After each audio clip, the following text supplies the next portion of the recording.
and everywhere you go. Just yesterday, Apple made some announcements on their Worldwide Developers Conference, and I know here in Ghana there are quite a number of people who are really users of Apple devices, and because of that, on Geek Squad tonight we are going to be talking about what's new from Apple, the highlights from the WWDC 2025 that was done yesterday. For you listening in, we are live on YouTube, on Facebook, and on X at Joy 99.7 FM. If you want to see what's happening in the studio, you can just go ahead and hop on and check it out. I'm going to be introducing my guests for us to have the conversation. But before we do that, we would like to share with you what has been happening in the tech space in the past week. So why not take a listen to the emerging tech trends? We will be back after that.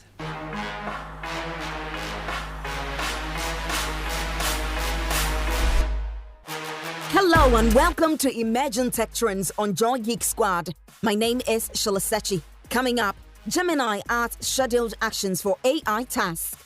YouTube eases moderation for public interest videos. Resident Evil Rakim is coming out next year.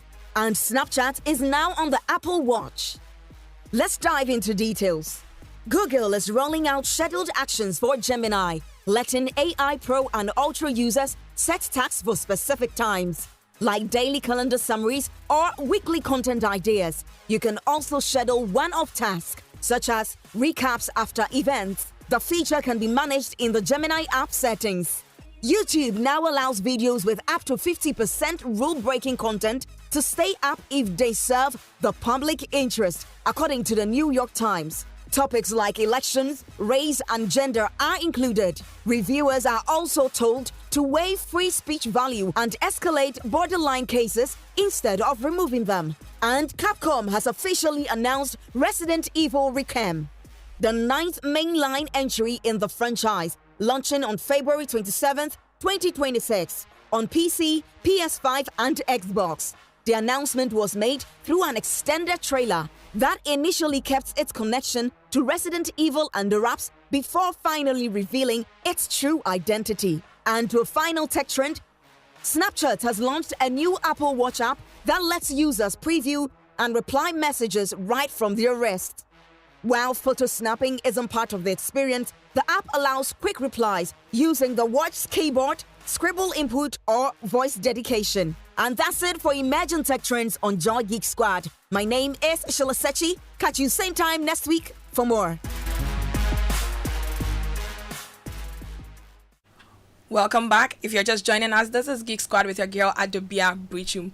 Geek Squad is brought to you by MTN everywhere you go.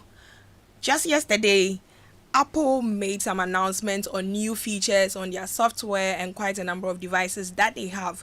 And based on that, here on Geek Squad tonight, we want to talk about some of the benefits that we all stand to have. That is, if you're using an Apple device or you're thinking of using that in the future. So we'll be looking at what's new from them, and then some highlights from the Worldwide Developers Conference that was held yesterday. Tonight, I'm going to be having a conversation with two gentlemen. The first person is Samuel Boateng. He's a tech content creator for interesting digital trends. Samuel, you're welcome. Thank you. I hope you're good. Oh yeah, very I good. saw your pictures, your crew rounds. I do very well. Nice. I also have with me Osei Kaja. He is a public interest technologist for ICT Professionals Ghana, Institute of ICT Professionals Ghana. Osei, you're welcome. Hi, Pep. Hi. How are you? I'm good. I hope you're so good. It would be good if we can see you on video. Okay. Great. We good? Yes. All right. So I'm going to be coming to you first, Samuel. Your general impression, view of the conference that was held by Apple yesterday. I would say it was quite refreshing. Yes. It was quite refreshing. Yes. Seeing something different than the usual. Because, I mean, everybody's talking about AI and stuff. And sometimes it just keeps repeating over and over and over and over. But it's like they try to take a whole new direction to this update. It's by even changing the name to the 26 was something that everybody was like, we never expected something like that. We thought we were going to be jumping 19, 20, like all of a sudden there's just a refresh that's across board. Everybody had to jump to the 26. Yeah, it was quite refreshing seeing all that. Got you. It's interesting to know this because, sorry, like you said, it's the word that you use, refreshing. Yeah. It's something that is hardly said about Apple events, like for a very long time now. So I'm surprised I said that myself. to hear you say that it was refreshing is really interesting to know that. Okay, I'm going to come to you, or say your views on the overall conference. I'll first say, was it truly refreshing? Going into the program, Bloomberg had already given us a wee bit of what to expect. So we are all sort of expectant of what is going to happen.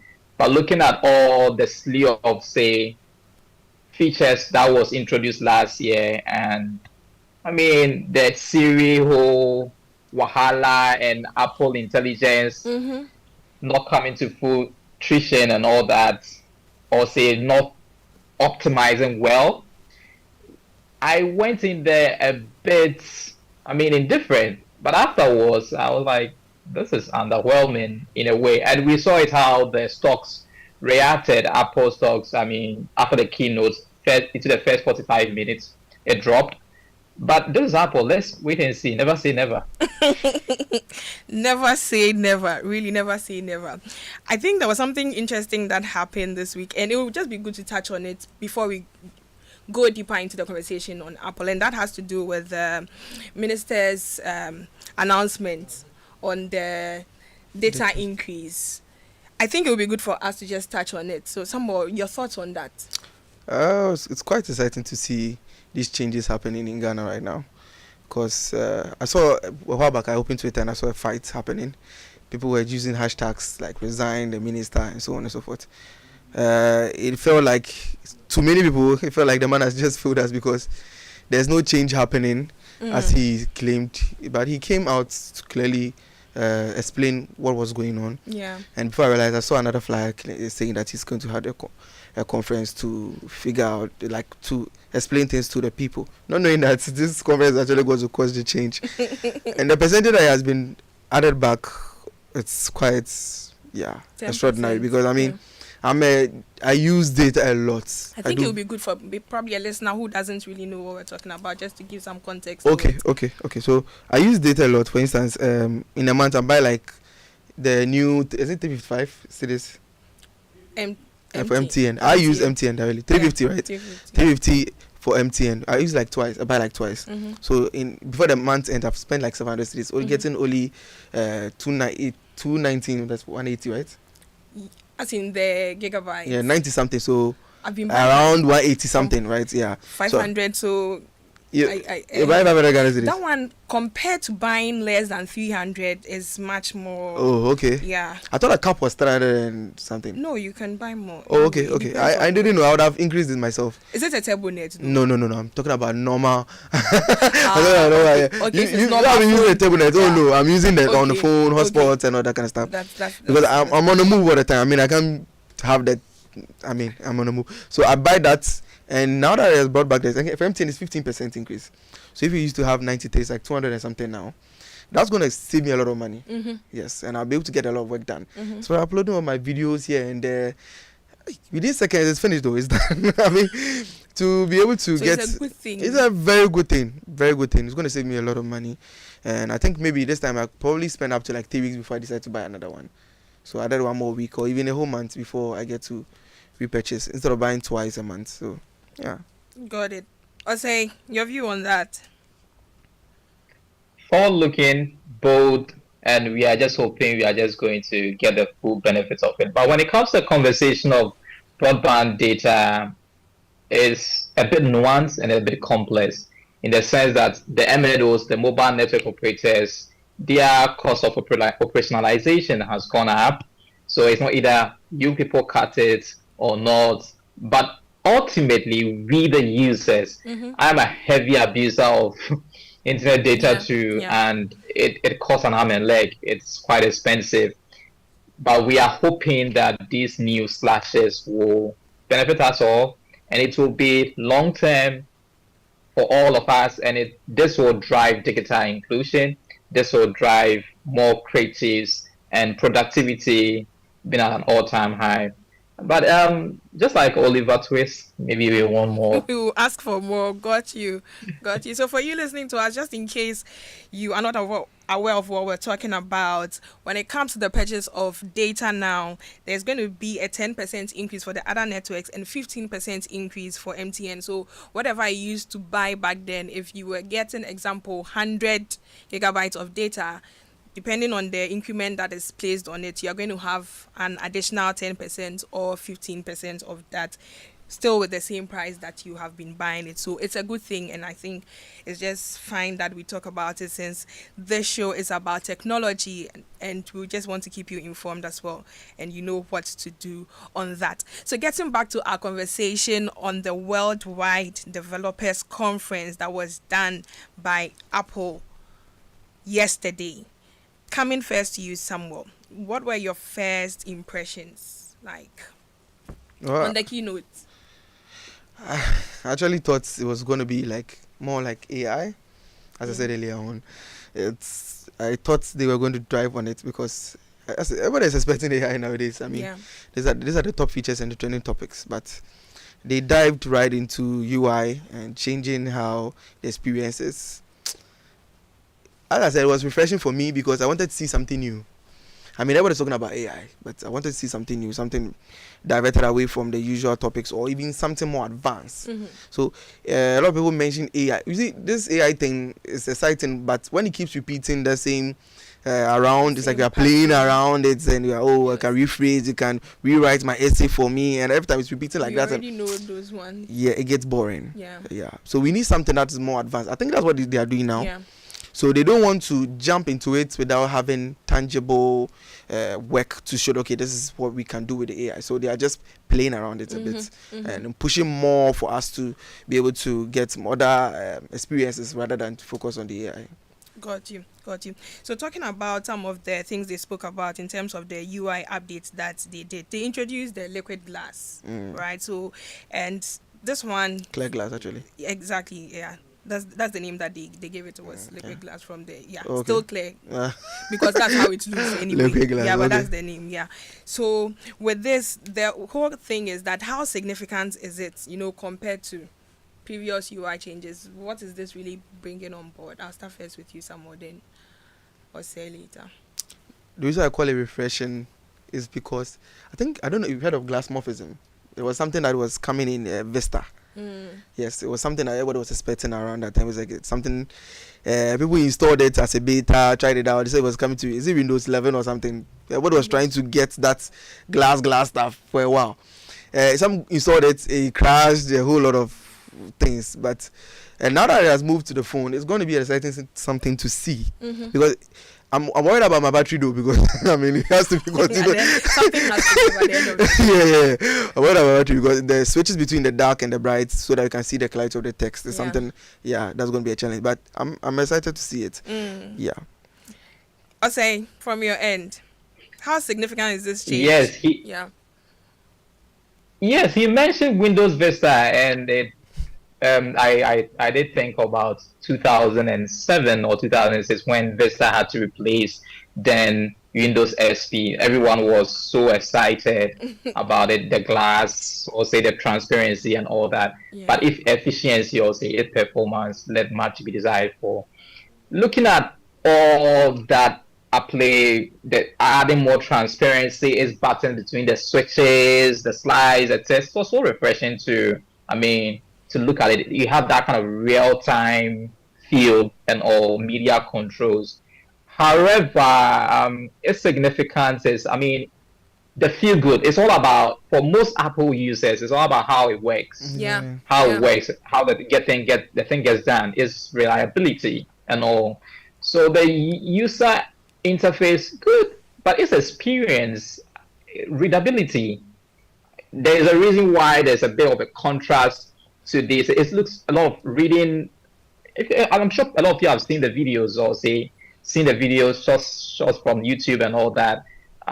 Reading content there, you seem to be pay a little bit of attention and all that. So the user experience also brings much into question. But this is the biggest revamp we've seen since iOS 9 in 2013, since 2013, and it's a feel good. I mean, yeah, they rave about it, but the user experience, I think Apple has sort of hit a brick wall. Talking about user experience, I'm still with you, or say on this. How do you think an everyday user in Ghana, a Ghanaian, sometimes some of us are using the phones and we are not really using it to their full potential, right? How would they respond to this new visual interface that they have done? Apple users I know are very loyal. They are And loyal. this Apple are, yes, they are very loyal. And this loyalty is built on what Apple has created, this interconnectedness, where one has an Apple Watch, one has a Mac, one has an iPad. So everything is sort of synchronized. Mm-hmm. So it sort of create that kind of synergy, or say that kind of that kind of loop where everything is harmonized. Mm-hmm. I don't think the average user really cares about, the UI, the user interface. All they care about durability. All they care about is reliability. All they care about is how efficient, how it works. When 2013, when we moved from the iOS 9 to the new version, to iOS 9, there was a complete revamp. And I think it was on the iPhone X, and there was a lot of rave about it and all that. But for most people, it's all about efficiency. It's all about durability. I don't think when you look at you are looking to buy a phone or you are looking to buy a new Mac, you would think so much about the UI. About the Samuel. I think otherwise. You think otherwise? People really care about iPhone is flex. Yeah. The number of users I know in Ghana who use iPhone, they don't think about all that you talked about. There's a tech boys that care about that aspect. Yeah. iPhone is flex. Yeah. Everyone wants to see something on their phone. Yeah. The reason why iPhone became iPhone in Ghana was not because of the speed, was because of how it looks like. Anyway. The rich people are using it. When you open it, the way it flips up, when you're unlocking the screen, the wallpaper is zooming, it is jumping, that kind of thing make people really excited about the phone, to be honest. Before the usage became like more reliable, after a point you're like, oh, this phone is faster than the Android, because when you use it, it doesn't freeze and stuff like that. But the first thing that really caught people's attention to me is the UI. And have you realized that when they updated, some people have still not gone to the new one? They just hate the way it looks like. The new ones, exactly. So I know there's a percent of people who update. And when they update, they'll get stuck, they'll get into trouble. But just for the looks of it, they will do that. And other people who also hold back in updating. They wouldn't know anything to do with the updates at all. But for the general users, most people will even update without even realizing that it's updated. And I'm scared for them in a bit because of the changes when it comes to the camera section. Yeah. Sometimes the way we're able to change the HD, 4K, those things are now like a swipe up. Yes. Even with the old ones, sometimes when you tell them to record in 4K or change to cinema, they are confused on what exactly to do. So it might take some time for the change to be adapted, but for the looks, many people will jump on it. They would definitely jump on it. I think when it comes to Apple devices, there's, like you said, why some people are very loyal to it is the fact that it looks a bit different. It's unlike the other ones that we are used to, the other brands that are available. I'm sure someone will say Apple. I wanted to stay with him on that. Maybe this argument was so rage on. Yes. Go ahead. But most of these phones, what Apple is introducing has already introduced long ago. For the other phones? Yes, for the other phones. We are talking about Pixel and all those other brands, Samsung and all those things. They do have all these things they are releasing. So if that is the case, then I don't think it's about the UI. I think it's about its durability. I think it's about its intuitiveness and maybe its ease of use, and maybe that kind of thing they've created about it, this interconnectedness. among its ecosystem. Yeah. Yeah, you got think you. the girls find it easy to use? That's what I was even coming to right now. That for the loyal Apple users, I think for them, Ease all of they use know is is not that- even in their head. I mean, I see someone open their phone, they can't even. They're like, how do I record 4K? They don't even know where the button Seriously, is. Ease of use. seriously. Stepped out of the picture a long time ago. Yeah, there was someone I Ah. met the last, and the person was telling me, I'm using the iPhone. I think back then it was 14 or so, and she was asking, so what can I use it for apart from taking pictures? They're like, I saw someone say, I don't know how to take the videos. I've been taking my phone. It's not. I'm like, why? So I don't know the settings. I'm like, the phone can get you exactly what you want. So I don't think people are focused on that aspect. I believe what he's saying Yeah. reaches a particular percentage, especially the tech boys.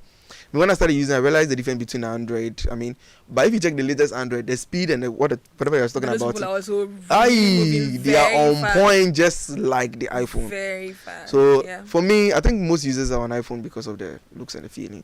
Yeah. So this And particular, some sense of belonging that yes, you are. you are with the Apple rich people. user, And swipe you know. up, oh, Charlie, that kind of movement and all that. Yeah. But I think it's very clear. At least with what they have done, we are going to see some kind of response, and it's going to be something like a mixture Yeah. of the responses Yeah, from from people other sides, based on what they have done on the UI. I want us to talk about the AI. Apple kept talking about the on-device AI, and we want to see why that is so important compared to the cloud-based AI. I'll start with you, Samuel. The end-to-end encryption keeps security. Let me just, how do I put it? It makes it like, your data, it's you. Let me say, they say digital presence. Your data online is you, right? Yes. So if anybody can take that particular thing, can just know about you, what you do, your Yeah. lifestyle, and sell that data to whether to advertisement or to harm you, or whatever they want to do. So if the AI is able to understand you, even beyond the simple data that we have on the phone to that extent, it can be very dangerous. So Apple was probably sure that the users would be really, really scared about these things when they realize that the data can go on the cloud. So they are trying to find a way to locally maintain your content without it going online. Yeah. I think the cloud-based ones have more power and dynamics in terms of what they could do, but the safety of it is something that is questionable, because if anybody can find his or a way to get to that particular data, upload it into your cloud, they mean they have access to you.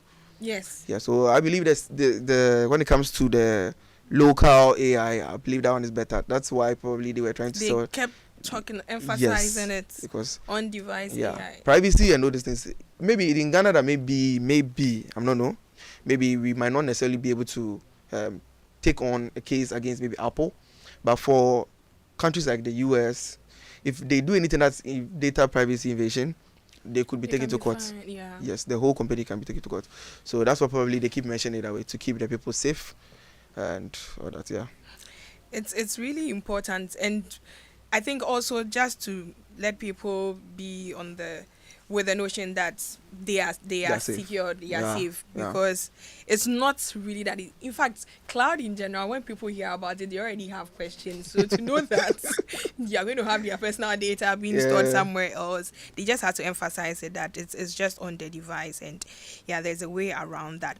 Can we? I really want to hear his view on this. Yeah, I'll say.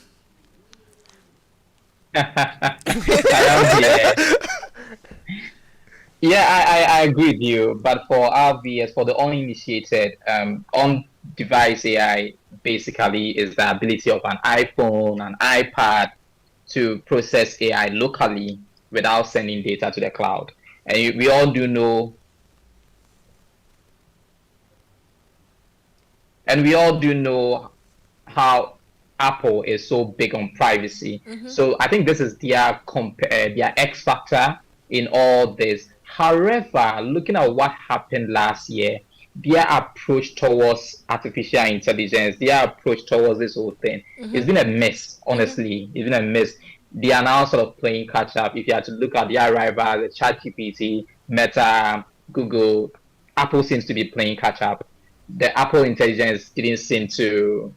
They hope that the whole idea of the on-device AI is going to push the private thing, is going to push it out. But as I mentioned earlier, for most people, all they do think is how it works. if Siri is not working to its fullness, I mean, they don't care about privacy. Privacy comes second. But in reality, I mean, privacy must be It's overriding all these things. important, But yeah. I think that's what, for me, on the on device, it's a good thing from Apple, but they need to find a way to market it very well so that many people can buy into it. Got you. Talking about the Apple Intelligence, starting first with you, or say, can we just explain the new features that they spoke about and how they actually are going, as in those features, how they will really be impacting the users, especially for us here, for instance, when it comes to Apple Intelligence. Like you are talking about it, it's like Apple is playing catch up, but then they still introduce some more features. Can we just talk about that? I'll start first with you, were saying. Yeah, so as I mentioned earlier, last year it was a big miss with Mm-hmm. Apple when it came to intelligence. Siri was practically not working very well, and many people had to go to ChatGPT Packets. for things they thought was going to be so seamless with the Apple. So with these new tools, the writing tools which can help most users or say rewrite or proofread and summarize the text they have written, Mm-hmm. and you describe your change. Users can sort of describe a specific change they want to apply on their test. You can also clean up photos, which allows users primarily to remove distracting elements, staying true to the Yeah, moment. I thought And that also, was also yeah, important. the The cleanup. visual Yeah. intelligence, which sort of builds on the Apple intelligence. It helps users to learn about objects and places around them instantly. So, if, for instance, you just take a screenshot and with that, it just pops up. You want to maybe find this very item, maybe a kettle. You leverage on either ChatGPT, Google, or Etsy, and also lastly, I think Genmoji, Mm-hmm. also which primarily also allow users to create their own emoji by typing a description, and just like an emoji, they can be added online to messages. Yeah. In all, and you can also talk about the Apple Wallet and all that. But for our constituents, also for us in Ghana, for most people, I think for creators, maybe for cleaning up their photos, and Mm-hmm. for professionals who want to, say, writers, can also leverage on these too. But it must be very seamless. Yeah. Yeah, so that if I'm a user, I need not to download a chat GPT on my phone or a Meta AI app on my phone. I need not to download any cloud AI on my phone. It must be very seamless. And that's what was clearly missing from From this, 2020, yeah. 2024 last year. Yeah. Got you. Got you. Samuel, which of the AI features do you think Ghanaians will find useful in their daily lives, especially the countless Apple users we have? Uh, the call is it call waiting? The whole, yeah, it Yes, was Momo Frosters, you're in trouble. I think that will save us a lot. When a no number calls you, just wait for the AI to Yeah, respond, hold ask the questions. assist, Or that. yeah. Yeah, I would really want to see how that would work here in Ghana, so I can reject some calls from my exes. Eh, I mean, if a straight number calls you, the person has to probably introduce himself or something like that. There's some I people. thought that was really fascinating. Yeah. Some people just call you, hello, who are you? So you don't remember me. Oh, I'm someone not- did that I just mean, recently to me. you Just see, called now. that would be really exciting to see actually in work. I think one thing I also realized that would be much exciting to see, especially for me, was the translation. I recently traveled to Abidjan, and the experience was, oh my god. I learned the French people, they won't mind you. They Oh will make sure my they speak god. French. Oh my. If you don't Even at the understand border, English, oh my they will god. mind you. It was quite tough. We stood there for like an hour just because they took our card and were saying that we should supposed to pay an amount. And we understand what they were saying. They said they won't understand English. No, even if they understand, they won't. They'll They'll mind pretend, you. yeah. Yes. So imagine if I had this translator and I just said whatever I said in English. I mean, at this point, you can't pretend. When you speak in French, it also just brings me, I translate, mean, exactly. yeah. So it would have helped a lot with a lot of, how do you call it, communications. And I'll feel maybe more comfortable living in or passing through a country where I need to get something done or trading with them easier if I can get something like that helping me. So those who trade at the border a lot, if they're able to use their iPhones and stuff like that, it'll help us to bridge a gap between certain countries and all that. So maybe not for a typical Ghanaian in Makola, but for someone who probably does business or deals with people outside the country. Got it. It's really interesting to know because it's very important. Yeah, or say Yes, back to the live translation thing. I couldn't agree more with him. Language barrier is a big thing in terms of. But Apple is introducing, I think, 9 languages, also Portuguese. But I'm yet to maybe see any African language in there. No Swahili, no Hausa, no For this Chino. guy. Yeah, so Danish, Dutch, Norwegian, Portuguese, Swedish, Turkish, Chinese. Perhaps understandable. We are not our biggest, or say, users of this product and all, but I do believe that for inclusivity and all, they could have captured maybe Swahili, maybe Hausa, maybe Chi, or say ever in there. that's what Yeah. you And are looking out for. and in the live translation, my big question is that what will make an individual not download Google Translate, but will leverage on this live I can answer that. live translation? I can answer that for you. Yeah. When I So went, it should be. when I went Okay. out there and we tried the Google The Google Translate. Oh Translator. my God! It wasn't. You know, I nearly asked you that. What happened to Google Translate? It's quite difficult to. You see, they're trying to make it a bit seamless, so that there's no typing and somebody saying something and trying to, I didn't hear you, that kind of thing, so that it'll be more like a conversation. You say it, it comes out. He says it comes out. Yeah. So the what they are doing, trying to do is more like it speaks to you directly, what you can also read, and also speaks another. Yeah. So I think if what they are showcasing is what they are going to provide for us, it will be way better than the Google Translate. Google Translate. Because I mean, some people when you meet them, it's hard for them to, like, you're trying to show them the phone, what they're trying to say. Then you're like, oh, they don't get you. They want to quickly get rid of you. But if I can say it quickly and just show it to you, and the sound will just play, Exactly. I can as you're easily, yeah. speaking, exactly. it makes it a bit easier. Whether they want to read or hear, they can easily get that. Yeah, but I think it's the same. But say if you have your example, if you're already using the iPhone and then that option is there where that translation can be done, then why would you download another? What makes it even more interesting is that you can do it on calls. So, So you can be on a call with someone speaking French. You speak your English. It goes French Direct there. to the The person person speaks gets- the French. You hear So you can English. fall in love with the French people now. I mean, you get it, yeah. It makes it a bit easier than to struggle with this whole conversation. You're trying to get a business deal out there with someone in the other country, and there's a struggle in terms of communication. You might not necessarily need a translator anymore, a third-party person, so that there'll be some dubious things happening. But this one is clear. Whatever the person says, you get it back. I mean, So I say, yes, it's all about it being integration, it being seamless. As I already mentioned, last year it's on device live translation. I hope this year is going to be spectacular, and many people will not say download other apps on their phone when this phone is available. yeah. But Apple Intelligence last year, I mean, was horrendous. Yeah. compared to this year, You know, one thing that really scares me right now. I think many of us are getting too excited. We think every other phone has that thing, but it is the ones that had the chips. That I think I've forgotten the name of the chips. is it the M1? Yeah, the new chips that can do the Apple Intelligence. They are the only ones that are going to have these kind of features inside. So the 16s and I think I start with 14 to 16. 14. Yeah.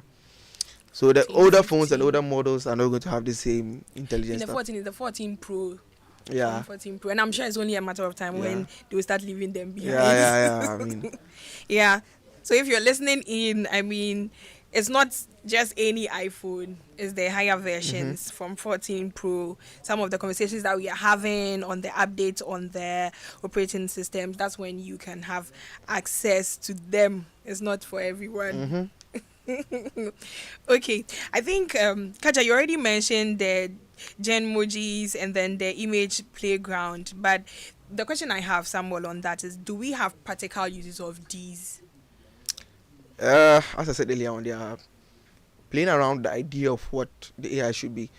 I think what they are trying to do is not to jump on the AI, because I'm sure they've already run tests on specific things that they mentioned before. And they realize that they need more space or time to be able to really bring it to life, as they said.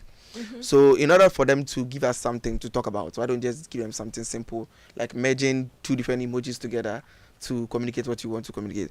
It's just something fun.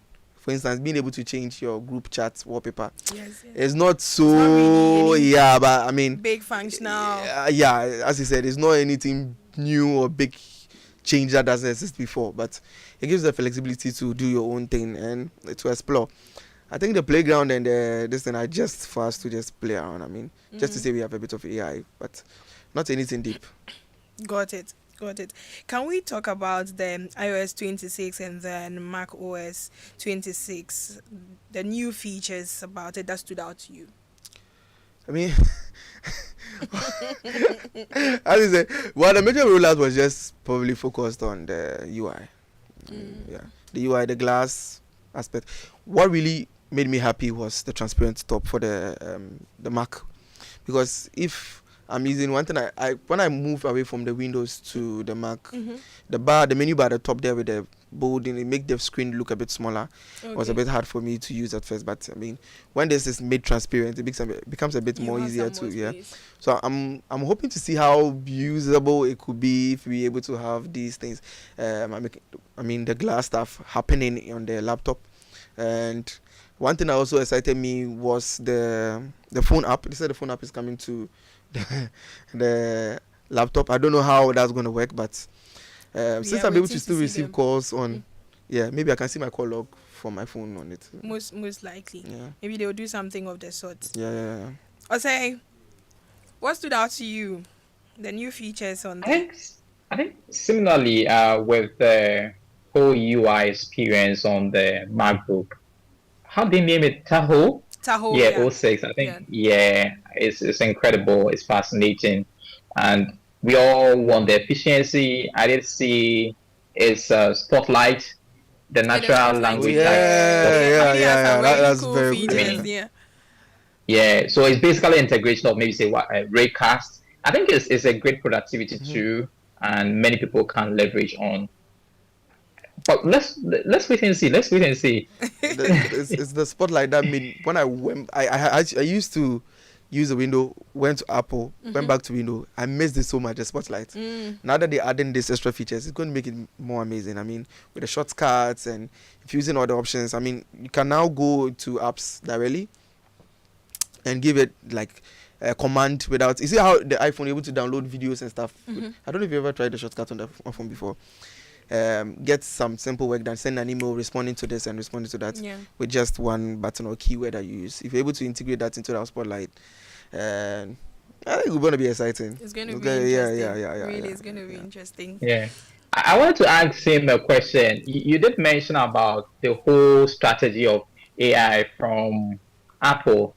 I don't know their strategy, to be honest with you, but my sense is that they want to have a feel of AI in every layer of their device.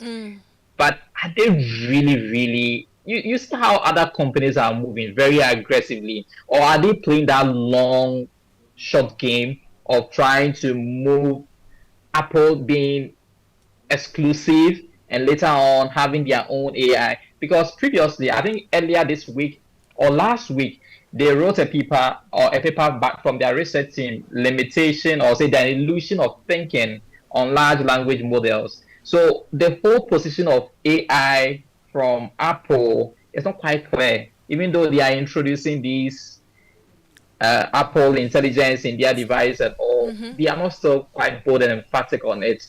So it makes it quite difficult to predict. To be honest, I think on what their strategy is. Yeah. Let me come in quickly. If people are not getting a concept of what the AI is really well, I think Apple want to hit it well. AI is not necessarily ChatGPT. Yeah. It's way broader than that. Yeah. I think what they want to come in with is something that is stronger. So that it's like this one that they are supposed to have on your phone must have some like a personality. Yes.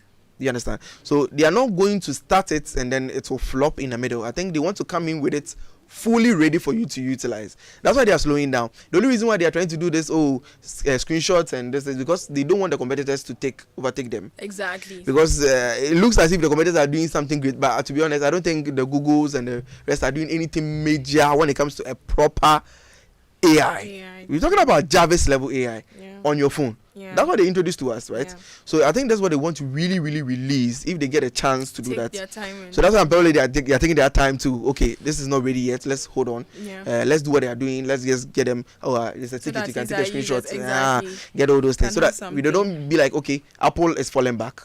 We are on the race, but we know what we are trying to get to. It is not ready yet. Hold on. That is the idea.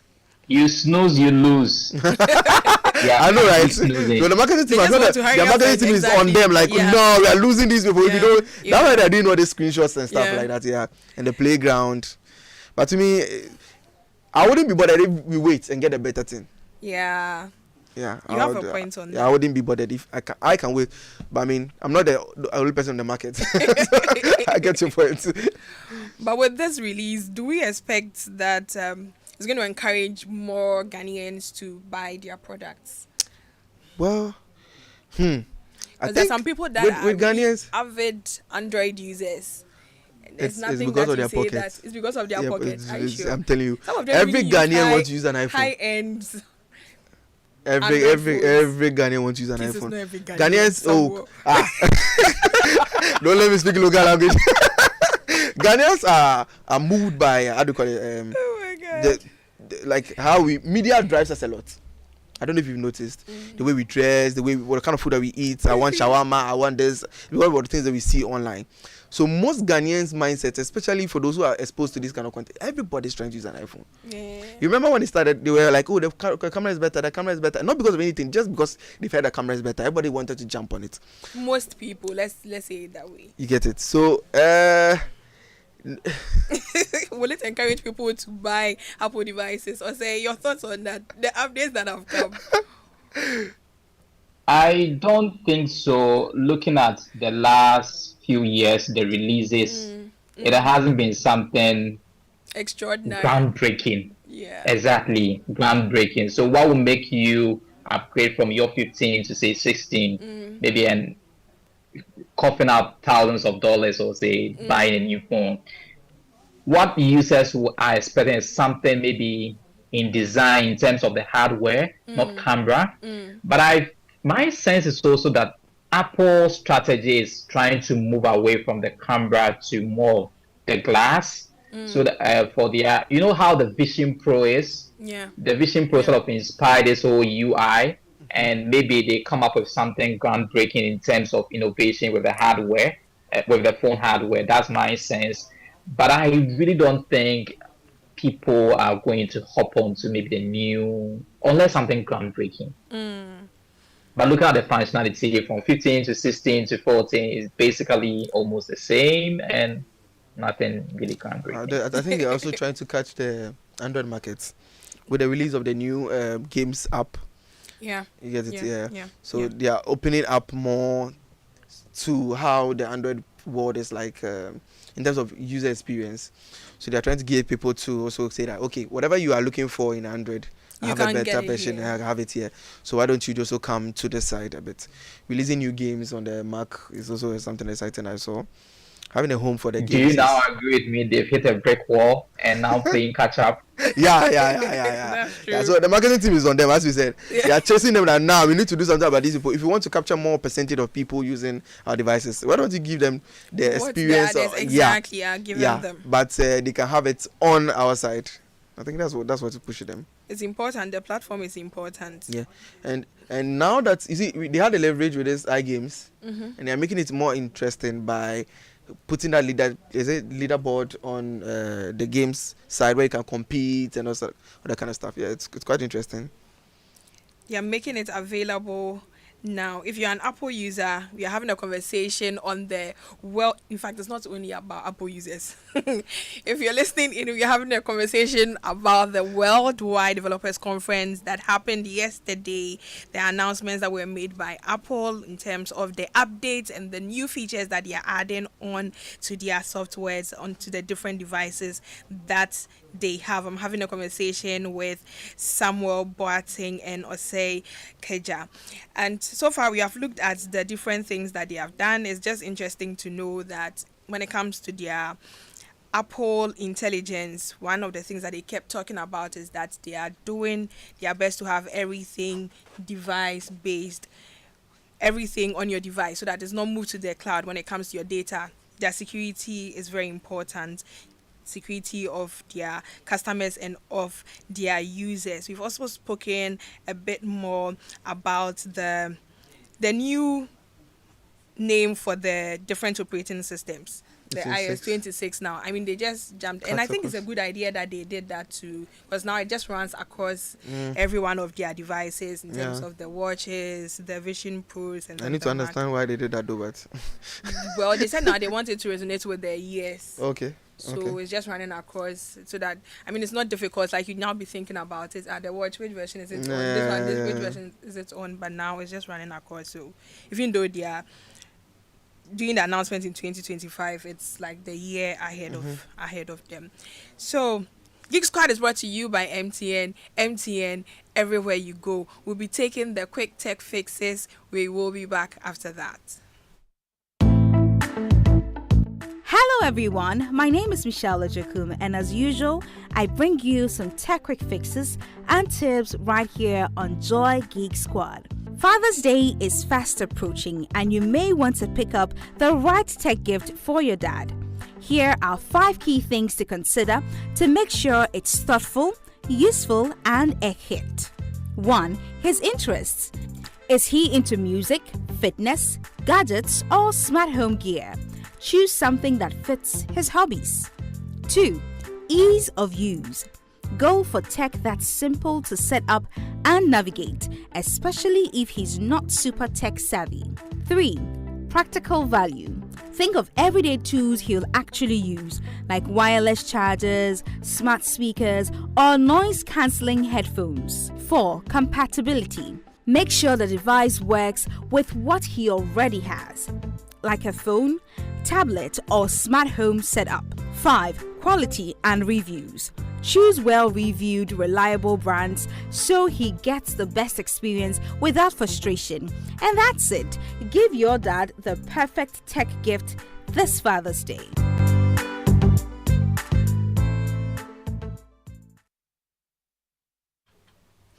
Welcome back. If you're just joining us, this is Geek Squad with your girl Adobea Biritwum.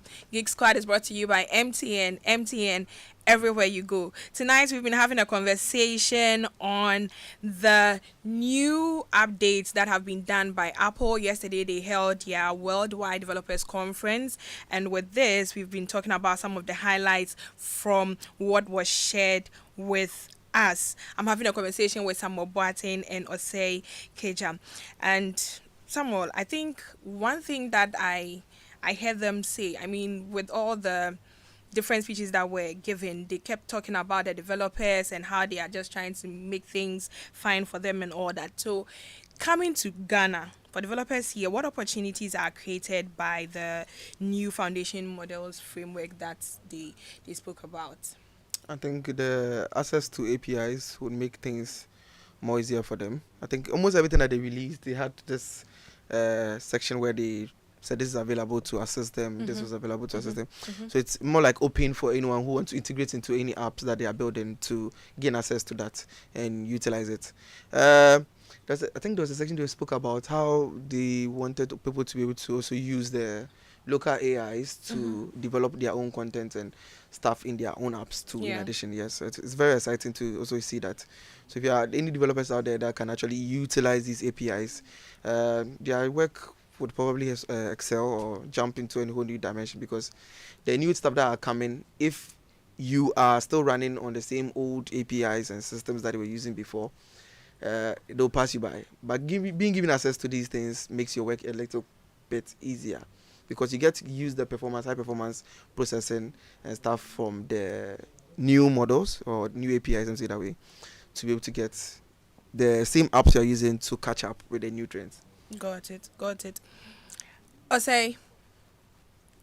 Yes, that's very, very forward looking. And also I'm looking from the angle how many technologists or say developers can be energized to work or say contribute.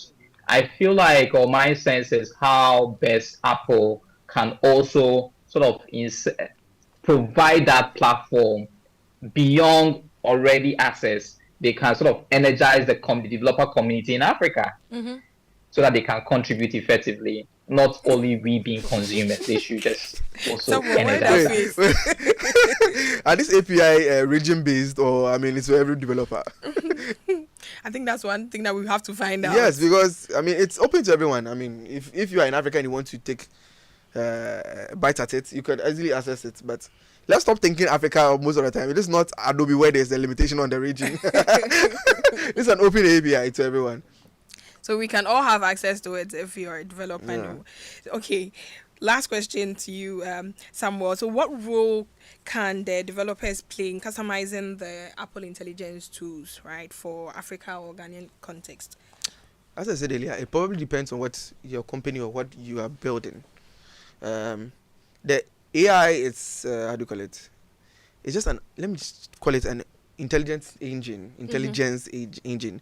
Whatever you are going to feed it is what it's going to process to bring out the output. So, looking at your strategy or whatever app you are building, where can you utilize these things to help with the flow of your program or whatever you are trying to do?